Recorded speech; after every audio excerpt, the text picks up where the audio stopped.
ಹಿನ್ನೆಲೆ ಬಂದಿದೆ. ಈ ಹೋರಾಟದ ಮುಂದೆ ತೀರ್ಮಾನಗಳು ಹೇಗಿರುತ್ತೆ? ಏನಿಲ್ಲ, ಇವತ್ತು ಅಶೋಕ್ ಪಟ್ಟಣ ಅವರು ಮತ್ತು ನೀರಾವರಿ MD ಅವರು ಬಂದ ಇದನ್ನು ತಕ್ಷಣ ಇಷ್ಟು ದಿನದಾಗ ಕಂಪ್ಲೀಟ್ ಮಾಡ್ತು ಅಂತ ಇವತ್ತು ಲಿಖಿತ ರೂಪದಾಗಿ ರೈತರ ಮುಂದೆ ಬರೆದು ಕೊಡಬೇಕಾಗೈತಿ. ಅಶೋಕ್ ಪಟ್ಟಣ ಸಾಹೇಬ್ರು ದಿವಸ ರಾಜ್ಯದ ಮುಖ್ಯಮಂತ್ರಿ ಜೊತೆ ಇರ್ತಾರೆ. ಇದನ್ನು 3 ವರ್ಷದಿಂದ ನೀರಾವರಿ ಮಾಡಬೇಕಾಗಿತ್ತು, 10 ವರ್ಷದಿಂದ ಮಾಡಬೇಕಾಗಿತ್ತ. ಆದರೂ ಈ ಭಾಗದ ರೈತರ ದೇವರಿಗೆ ಮೋಸ ಮಾಡ್ಯಾರು. ಇವತ್ತಾದರೂ ಕೂಡ ಆ ಮೋಸ ಆಗಬಾರ್ದು.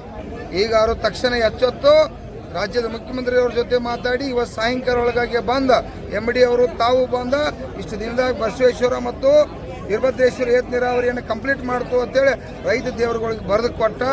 ಅವರ ಒಂದು ಒಳ್ಳೆತನವನ್ನು ಕಾಪಾಡ್ಕೋಬೇಕಿಲ್ಲ ಅಂತಂದ್ರೆ ನಾಳೆ ಇಡೀ ಸಂಪೂರ್ಣ ರಾಮದುರ್ಗೆಲ್ಲ ಬಂದಾಗೆ ಲಕ್ಷಾಂತರ ಜನ ನಾಳೆ ಬೀದಿಗೆ ಬರ್ತಕ್ಕಂಥ ಸಂದರ್ಭ ಆಕತಿ.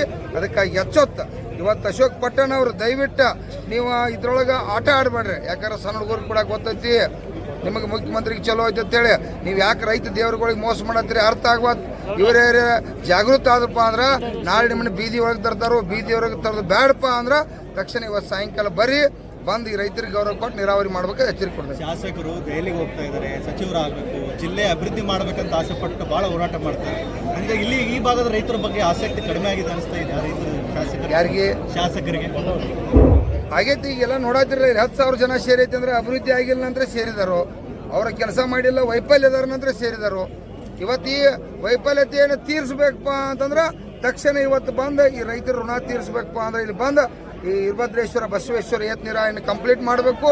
ಇಲ್ಲ ಅಂದ್ರೆ ನಿಮ್ಮನ್ನು ಕಂಪ್ಲೀಟ್ ಮಾಡ್ತಕ್ಕಂಥ ಜನ ಇವತ್ತು ರೈತರು ರೆಡಿ ಆಗ್ಯಾರ ಅಂತೇಳಿ ಎಚ್ಚರಿಕೆ ಕೊಡ್ತಾ ಇದ್ದೀವಿ. ಈಗ ಹೋರಾಟಕ್ಕೆ ಗಡುವು ಕೊಟ್ಟಿದ್ರಿ, ಶಾಸಕರು ಬರ್ತಾ ಇದ್ರೆ ಮುಂದಿನ ಹೋರಾಟ ಯಾವ ರೀತಿ ಇರುತ್ತೆ? ಇವತ್ತೇನಾದ್ರು ಶಾಸಕರು ಬಂದು ಸಾಯಂಕಾಲ ಬಗೆಹರಿಸಲಿಲ್ಲ ಅಂದ್ರೆ ರಾಮದುರ್ಗ ಸಂಪೂರ್ಣ ಎಲ್ಲ ಬಂದಾಗ ನಾಳೆ ಲಕ್ಷಾಂತರ ಜನ ಕೂಡ ಇಲ್ಲಿ ರಾಷ್ಟ್ರೀಯ ಹೆದ್ದಾರಿಗೆ ಬಂದು ವಿಭಿನ್ನ ರೀತಿಯೊಳಗೆ ಚಳವಳಿಯನ್ನು ಮಾಡ್ತೀವಿ.